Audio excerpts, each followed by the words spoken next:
Tunataka siku basi tonight, tunapenda vibe tonight. L-O-B-E-Y-O. Tunapenda siku basi tonight, twagala vibe tonight. Kale mbabuzaako nnyo mugabo kyabachali bange yaze grow na MC mutono wa Kyabazinga akayimba kakabi nnyo, of course kayimba kapya nnyo. Omukyala bamwita Vinka Swangza Avenue. Wakitegera bulungi video mpya, video ya kabi nnyo ndoze etambula bulungi nnyo. Guno mwaka music aze mutonotono Smile Lwachi release ntonotono okuta ennyimba abataddemu ku space kanene nnyo. Olaba nti music ateredwa guno mwezi mutono nnyo. Tulabye busy baddewo. Wakitegera ndoza n'akalulu akakutemuko. Wakitegeza abantu abasinga bazeze ku nnyimba ezimpya ez'akafuluma wabula ate ntono. Wabula performance yebadde nnyingi okutwaliza performance etya so okunenya okuteekawo performance eruddawa performance mu kubivuluze kuguni rallies ez'enjawulo waliwo kyotalabye asigala politics ali kyende okugamba mu politics naye ngamba mu ndongo kati yaddala tukomyewo mu ndongo ne music sofa mutono anateebwa nnyo omwaka gukyali mupya which means omwaka gwali gukyali mupya tubajajinga nnyo tulina ogwokubiri okutandika olunaku olw'enkya tulabe oba endongo egenda kubanga ekola etya ng'eta yaza grow na MC mutabani we, of course tuli mu radio week lumonde buza kuba ntandikira babuzaako ne bagamba ati musiimuteka simu na tumuli bulungi wonake sinzo okubanga otumbudde KBS TV maso ku lutimbi okategedde akantu ako oli side zawa oli mu kibala oli awo oli mu ddiro lyo oli mu dduuka muli wonna musinzidde okubanga mutulaba mwebale nnyo okubanga mutumbula KBS TV ate ne mukkiriza n'eggwanga ne likiwalikira omukono ti waawo Kimbale Urban Show ye show buli lunaku olw'omukaaga ensi yonna yonna kwetwa n'egamba tulina okubanga tuttanya ensonga tutegere biki bitambudde over the week nze n'omudde asinga twakayingira weekend lwamukaaga n'okusombeza 3 kitegeeza kati waneno balandi road balanyisedde okukyajinga abaana bagamba muzimbe njagala soka oyozayozaako abaana b'ekyomusanvu abaana ba P7 abamaze ebibuzo bye byafulumye abayise abafunye first grades kongra wakwatayo mmeka ko wali ku ssomero wakwatayo mmeka P7 yo kana P7 itula mwaka ki P7 itula 2014 2014 yes sir P7 2014 nene chana kitoba naye P7 2014 yes sir ne senior 6 nali na jimaladda 2014 yes 2014 senior 6 nali na jimaladda zijukira senior 4 njitula 2014 ono mwamujawo kumumpa ofati nange anela bayo waliwo muto 2014 nali already nali ku TV nga nkola 2014 ngoli mu P7 nze nali nga nkulaba jo walinga nali ku TV nkola 2014 gwe ngoli mu P7 mukama katonda lumonde nga nkoze na mwana muto nakamala ku radio emyaka 7 ekyo kimanyi bado kimanyi myaka 7 naye kati waliwo yampulira emyaka 7 ku TV mazeko emyaka mingi ndi mu 10 10 kitegeeza toweewaana nnyo tuli mu agement yemwe ewabula ekyenjawulo agement nedda obaga wasoma P7 wali myaka 10 ya 2014 na P7 oba okyali nnyo muto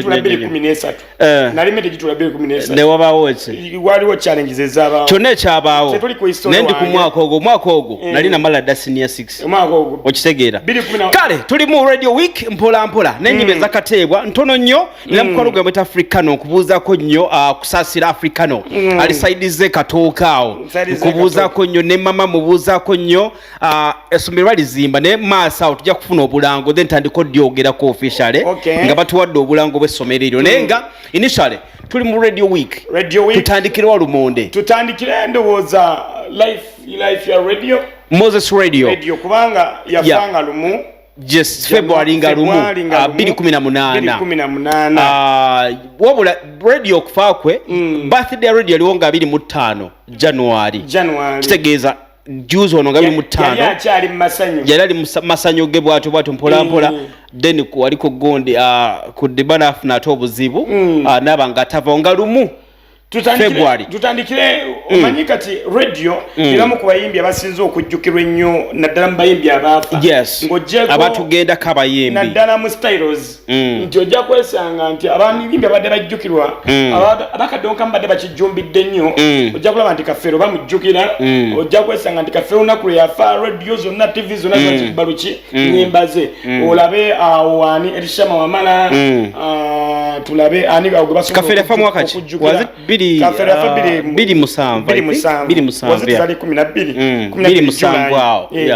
July we yakola ki we yafiira ojolabe abantu batera okugenda ebubondo ewabasudde nga bamujjukira okufa kwe ani awo omulala njogera ku kintu ekiri consistently nti olaba Moses Radio buli mwaka mubamu ne week ya radio twagita Moses Radio week tubaddemu baje tuli mukunzi kakati radio azal ajukira bisere bingi ndoza olwensonga nti radio abaddewo mu era yaffe mu time eno ya social media buli kimu ye time radio gyabeereddewo ng'abana bali so updated okisegera bulungi ndowooza so ensonga lwaki ndowooza booli abamujjukira ate nekirala yatugendako ngo radio ali on top notch ng'akola yatugendako radio nga talent ye yankizo talent ye okitegera nga yankizo kandi bayengi baligezezzaako naye teri avuddeyo kulekawo mukuulo gwa radio ntino oyo kwegamba ye yakyesigaliza waliwo juzi twalina wano ne Vijay Oje abeera London yamwogerako bali naye London gye yayina nga bakola akayimba kali kayimba kandi ke bakola awo Julaina akayimba ka Julaina e London namwogerako yayita wandika nyimba wabula nga ajja mu studio naye sambuisa line okisegera naddawali neyebaka tutandikire ku mazaalibwa ga I think omuntu okubanga briefly okuba nti radio tufako olunaku lwankya nga lumu ogwokubiri briefly ebimukwata katonotono oba oli awo bamu babyerabira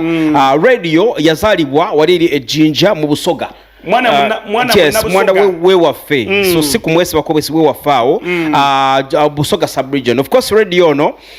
yasomera wali H10 yasomera Kibuye primary school wali eri side za much India then navaina agenda ku Holy Cross Lakeview ejinja jakolya O level ye buyaveyo nagenda Chira College Butiki jakolya A level ye bwatyo nabangate agenda ku University Makena bangate asoma bachelor mu psychology okitegera bulungi yasoma bachelor mu psychology yasoka nasoma community sociology then namana akola psychology okitegera bulungi Moses Radio radio no yakola kayimba kasokera dala bakaita tujja kuba wamu mu 2 ngatalaba kwegatta ngachali ku university by that time ngatalaba kubanga ategatta ku Leon Island oba kugatta ku wizomanizo okubanga bakola combination mu 2 awo yabegatirako bulyawo so bingi byazakola Moses ng'omuntu akayimba keyazaako kali ka 2 kakuba ennyo keko omukulu kabazanyirawo ku screen yakola mu 2 okisegera bulungi bakaitanga Jennifer kali akayimba kamukunyimbe zambuleta Moses Radio oyo ngatalaba kubanga atakola dio babegatane bava mu Leon ndokola dio yabwe ne wizi kuba mala kuva wa Chameleon then bakola dio yabwe yes nibaje bakola dio yabwe eya yene wizo ndoza by then bafuna experience ne kubanga Chameleon buli agendanga yatambulanga nabo yagende South Africa buli agendanga balinga backup artists bali ku mugugu yes ngabeera nabo tubaita ba ku mugugu so bajja bayiga wabula talent radio yajina ng'omuntu kokujja ne bazimba ekibiina kyabwe ekya Good Life later on nga Deputy wavudde wa Chameleon najja n'abeegattako ne bakola Good Life okisegera bulungi sanga tumuleko nnyo nenga radio ng'omuntu bangi abamulabiddeko abayimbi walaba nti radio etufaako bangi abajjira mu image ye nga bayimbanga radio okisegera abagezaako kuyimbanga Moses Radio eddoboozi vocale abazze bakuza like familiarity akalevu bichinga bagalanje okulaba nti befaneza radio ngabo yali atambula ng'omuntu segeza inspiring abantu bangi mu kaseera ako that's why tukyamujjukira buli kiseera era agenda kujjukirwa ebiseera byonna because wotunulira ku omati radio ya far right now nalo abayimbi abagezezzaako okuyimba nga tebannaweza na nnyimba waliwo space nene radio bukyanga avaawo special radio tenaba kubikibwa making alinyanga saha nedda saha mulungi muleni ye mulungi naye okubika space ya radio tewanaba tuyinza okufuna obuzibu okusanga omuntu okufuna omuntu ayinza okubika space ya Moses radio kiyinza okuba ekizibu kyakunyonyo tokitegedde kibadde bwe kiti nti omuntu ayinza like ogamba nti asobola okujjako mukulu ogwo anti in which times otegeeza mu terms maybe ogamba maloboozi yes kyengeza kugamba ageza ku pitching eddoboozi lya radio maybe yes kyoyinza okugamba ne bwe togera ku talent radio was very talented talent wise tetunafuna talent yaleka akoze Angel Music eno ezimu ku nyimba ziyasembayo okukola yawandikirako Mr. Semakulu oluyimba under Angel Music nakolako Juliana Kanyomozi nakolako Jose Chameleone akoledde bangi nga Rema n'amakulu bangi bakoledde Bamoli Nantume abamu tebazi releasinga naye yaleka akoledde abayimbi bangi nnyo music before radio ngatafa radio okujja atandike okuba single yekka nga bamaze okukola duo ne Wizo okola Angel Music okola Angel Music wali mukase mukugundi what happened nali muki wali abasajja bali munyu sali nnyo muntu waabwe by the radio na meeting emirundi ndowooza 3 twalina naye show side ze bombe eyo gwe gumu ku mulundi ogwo olwa twali ku garden state rooftop nalina na interview by then ku rooftop 2:15 around twalina interview ne radio na meeting emirundi nge3 like okwogera naye in person ne teyali nnyo like a friend kubanga radio yali muntu nga si mwangu si wakwemanyiriza teyali mwangu wakwemanyiza radio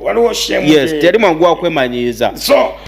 nafuna omukisa nenyumyako nebangi nnyo abayimbi Uganda batafuna mukisa kunyumyako na radio nga tanabatugendako naye nagufunako at least ennaku ezo olunaku lw'enkya ndowooza we giba myaka emeka giba myaka 7-8 netufaka n'emyaka 33 so saganya tumugatteko myaka wabula birthday yaliwo nga 25 but enkya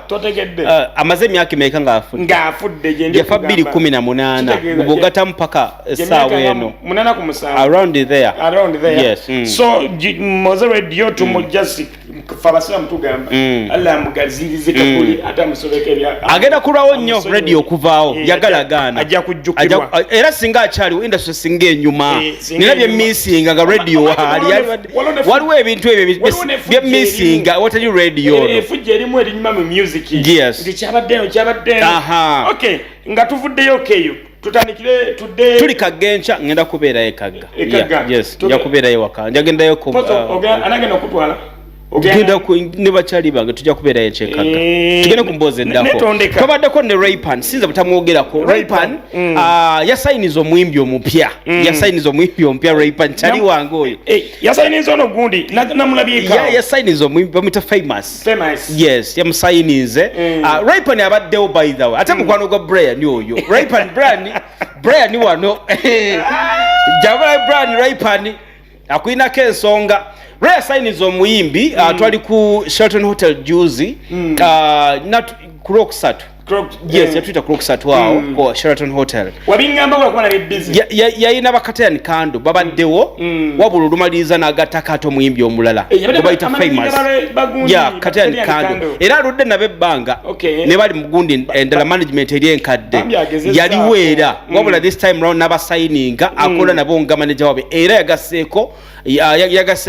mukuru famous oyo bimbi ayimba is a good artist famous is a good artist mbadde mulaba abaddewo nga mulaba famous si mupya nti yakajja nti oba mwanjudde mupya abadde wali nga alwana nga alwana nedowooza wano woogenze Raypan kyemmanyiko kimu kuba ndudde ebbanga nga mulaba Raypan twalinga ku TV emayiga gye naliko olwe yajjangayoyoko ng'atunoonya ne DJ Bash oyo ng'ajjanga tukolera naye mpolampola nedowooza omuntu gwagenzeeko yakusayinize industry agimanyi akuze industry agimanyi agiyize abaana bano wabatadde bakatani kando wabatadde ndowooza si wabi okusinzira bwe bajja si wabi wabatadde bajja banyomebwa ne kali bafuuka ensonga balina we bali okitegeera bwe ba business sente bazikola so ndowooza famous wano woogenze gumiikiriza beerawo aina wagenda okutuusa ndi show duos ze tubadenga nazo zibadenga mbasajja nnyo okusinga ngo jekuba Blue 3 abasatu yeah then otekeko bano wa B2C ofuna oba Wizo Radiant Wizo eno yesedo jipinawo right now esawe ne baliwo katali kandu baliwo katisawe eno yes omanyi si kyangu maintaininga duo si kyangu okumaintaininga amabiri abasatu era ne aba B2C abo nze mbeho unyubanga bawanga zo balina mukana ko Oluganda kyekirungi kyabwe balina mukaka Oluganda ako balina kibagatta bonga bo kuva ku somero one wakabaina kibagatta ngabo ne okuwangaza relationship ya duo bro si kyangu ate ddala muli bakazi so cut and candle webali awo are they sisters or no they are friends they are just friends yes bajja bonna ne batuuka bonna we bali so ndowooza era mbasabira muwangalire ddala awo mwenna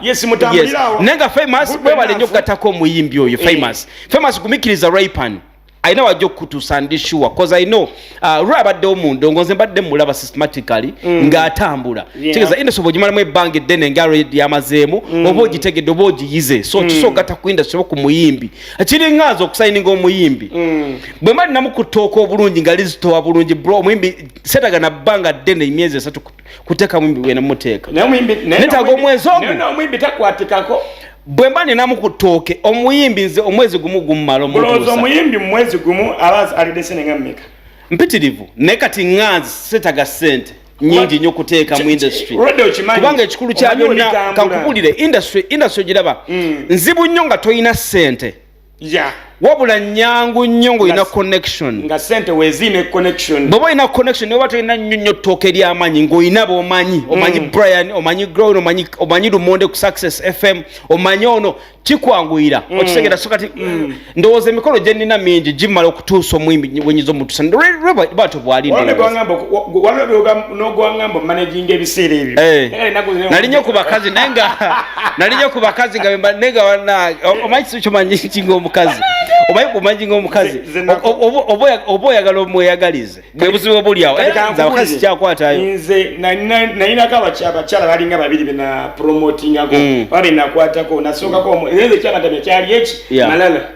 buli womutuusako womutuusizaako ensi tenamutegeera bulungi ng'alaba atuuse abo nabayina ndowooza omukazi gwe nasembayo okukolako naye yali nasembayo kola na nishuti Mbabazi then netufuna show mu America nagenda mu America teyadda paka kati nasembayo kola na shuti Mbabazi ndoza gwe nasembayo kola naye shuti netukyayogera byasala wasigale mu America abambuza shuti bana yali America yagitachadda America kalola wa promoting ali mu America kyokka yakuleke netwogera mwogera awakusente of course ampa ku sente kati nina oje ali Bungereza kati ndi ku oje abayibi abebwe lwanyuma mwimbi ngabera mu America bera London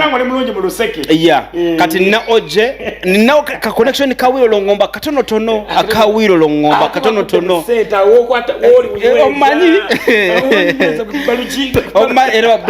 brand batuza tebatudde nina wiro longomba wano nina oje bro nabakolako temumanja va kwezo ngenda kwongera njogera ku sente zawali wali ku promotion ngenda kwongera it's okay kale katukomewo small time is a Grown MC twine DJ Brand mu control room atega a producer ne Rollins wali katuje small time Rollins mubi katuje small time katuje akaimba ka famous don't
Kale, Kaima Keko, of course, as a grown MC, ndine Lumonde. Singa. Lumonde Pembozi wano wadaki. Kale, tuisako kubatheza abana bano mpola ndowooza tulina okubatha then tugende ku Eddie Kenzo yagenze mu Grammy tugenda kyogera ku small time Brian, you ready? Omyeyo ayina embozi nyingi ya Eddie Kenzo tugenda kumwogerako katukubatheza abantu bano waliwo omwana omuto Meya Shakil Meya. Yes, he's a baby boy. Mwana mutondoze emyaka ngebiri esatu like that. Mwana mutonyonyo. Mama we ye Shaima. Agamba happy birthday to you my baby Shakil Meya. Yes, Shakil Meya. Mami akwagaliza amazalibwa amalungi. Is a boy is a girl. Olabe Meya Shakil bwaba mulenzi yaba mulenzi amazalibwa amalungi omulengera ku screen akalenzi kafuluma. Yes bana chobula omulembe guno ngwagala nnyo abazadde balina gye bambazamu abaana kaze mutabani wange bomulabako omanyi kuti tukyalina baana babi oba ababi bagwayi kati tumanye okulaba akanjibira kekano era bwoba okwana omanya nti olowooza ekyo kimu omwana gwe nazaala agenda kubalabika atya olaba Shakil Meya omanya taata we kyekyo maama kyekyo bezuula nga kyekyo so amazalo amalungi Shakil Meya okuva maama we bamuyita Shaima ye maama olaba n'amannya maama ye Shaima omwana ye Shakil okitegeera kale nga tuvuddeawo tulina kyali waffe Zinc twaire last week Saturday Zinc music mazalibwa ga Zinc music kyali wange nkwagaliza amazalibwa amalungi Zinc love you you guy birthday more years of blessings and sigala nga woli ebisere bisinga waliwo time etutuuka ngolaba ensi ekwagadde bubaka bwani bwa Zinc sigala nga woli mumbera mwoli awo ensi wekwagala akayibide kikolozongo ndozo mulabye ali so nabide Brian sokolindeko Brian abaana abo Brian bakolotya sokolindeko abana Brian bakolotya okomaawo weyongerayo okomaawo taza kubona omwana nga Zinc nga gwanyumya naye nga kyaliwo n'okomaawo ku bigambo ate Brian mubanja ndaba omwana ndaba omwana lwakuba nti nina omukyala naye tambuliraawo lwakuba nina omukyala naye tambuliraawo kale awo tuvaawo Eddie Kenzo ayina bamunominize mu Grammy Awards. Eddie Kenzo yagenze mu Grammy guno gwakubiri Eddie Kenzo ngafuna nomination literally nyinza okugamba ne guno omulundi omanyi Grammy tebalonda mu Grammy nti bafanzi balonde no tebakikola mu Grammy bondoza balina kakiiko akalonda eri mu board gwe kyolina okukola kimu kupushinga kwogera ku kintu ekyo olina kupushinga nti Eddie Kenzo wano that's why okupostinga kulina okubanga kungi olaba bwogenda ku BBC ebadde postinga Eddie Kenzo okitegeera BBC bangi bajja bamupostinga ndoza engeri yemu ku ebyo ebiyinza okuwa omuwaatwa okulaba nga ate ofuna nomination Eddie Kenzo akayimba ke yakoze bakayita Hope and Love kakayimba kayina it's a collaboration ne guy ali awo gwe yakoze naye mu Iranian mu Iran gwe yakoze naye Iran mujole y'abadongo naye ali awo mu Iran mu Swedish bwatyo gwe yakoze naye collab eno yes ali awo bamuyita Meyran Martin gwe yakoze naye akayimba ko Eddie Kenzo banaye make sure ati mupushinga Eddie Kenzo abakuba Grammy eno omayi Grammy butogera ku Grammys Awards za music mu nsonde singa okubeereza amaanyi ye Grammy eno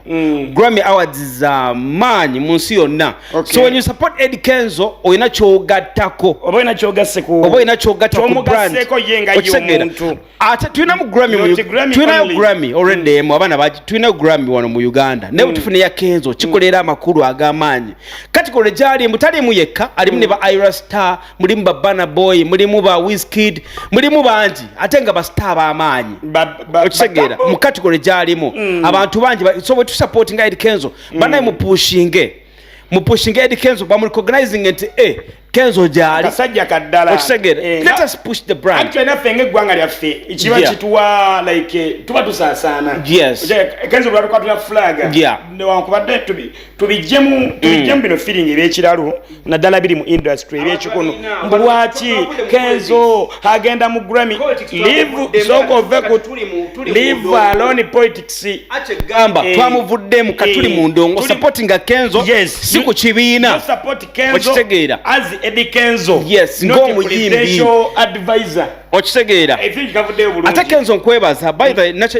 Brace chali wange ayina omukolo maasawo Eddie Kenzo yamwadde full support akwabadde atambula naye era Kenzo bali ku lwekyo kuyambako ku Brace Media olaba nti yesu ino omukolo gw'omutaddeko nange no maaso nzijjaawo bwe wane bakyalibo nze Kenzo chali wange so bwe mbanzijera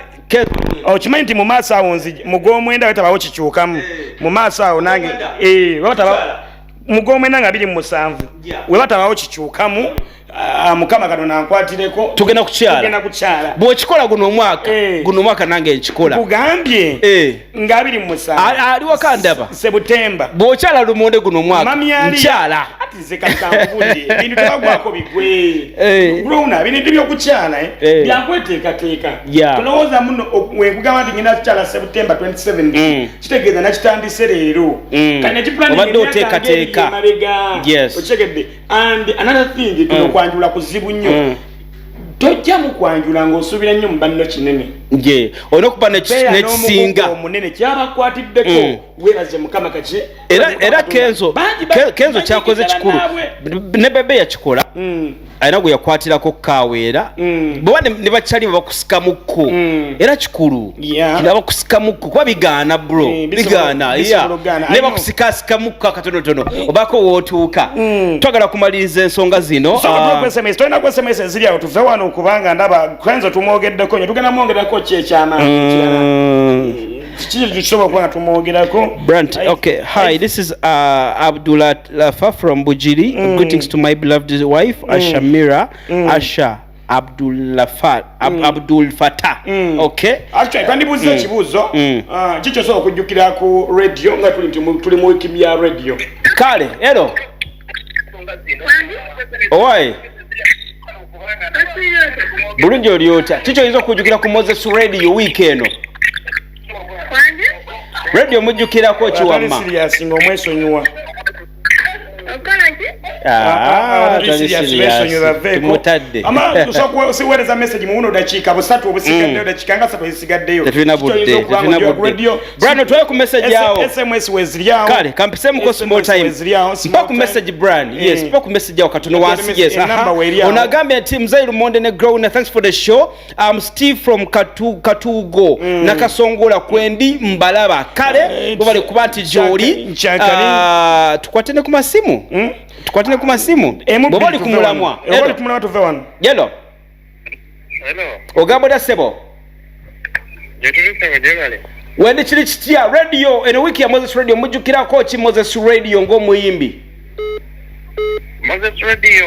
mujjukira ko nga writer ajasinga okuba wakabi mu ggwanga okay writer asinga okuba wakabi mu ggwanga ano yali luddawa oli luddawa oli Ntebe kale abantu b'Entebe tubuzizzaako kale tukutadde tufuneyo ko omulala yelo kale sebo funayo tufuneko ku mulala onagambye nti Cyclone from Sanji, thanks for the show. Okay kale ali Nsanji awo yellow coda why kabies ogamba da sebo wanji sebo nkutadde kampisa okwesebesi z'abantu kulambula nagambye greetings to my sister and bro tongambye gwani era luddawa onagambye ti nze Suzi erujabwa Eddie Kenzo yali ategeera nnyo naye kati okuva bwe yayingira nedda tuli ku kya politics twamazewo dde twavuddewo nga twolekera okubasiibula ono kasembeyo ndowooza wanjikoula ogamba tanyabo wange oli Kauku ogamba ta Florence Kauku Moses Radio omujjukira kochi. Radio Mose omujjukira kochi ng'omuyimbi. Bwanji obudde butulese njala kubuzaako mwana mwala manyiddwa nga Rita ogamba otya mchala mbede ombwati mubede mumanyi mubede chate tubireke kale yenze grown tubate ndooza abantu bano tukoze ne Brian DJ ye producer gutambula ne bulirwa mukaga abera wadikisinga ebyuma Lawrence kirabira ku kamera tuba naye kitone abera mu control room waggulu eyo atembea nebiranga etambula tusikala week ejja yenze grown MC mutabani wetu ezule lumonda asinga kale